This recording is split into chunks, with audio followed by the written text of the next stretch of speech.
Pride blinds you to your mistakes. Unsa to yung una? Pride will make you defensive. So defensive na ka. Ikaduha, no, tungod defensive na ka, no, ni-rebel na ka. Ikatulo, no, tungod ni-rebel na ka, selfish na kayo ka, di na ka maminaw, imuha na lang tanan.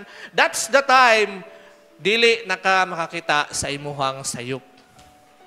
The moment bitaw pag prideful ang tao, mao kinay time nga bisag unsaon nimo na siya og prangka, dili gud niya makita ang iyang mali. Kay para siya sakto siya.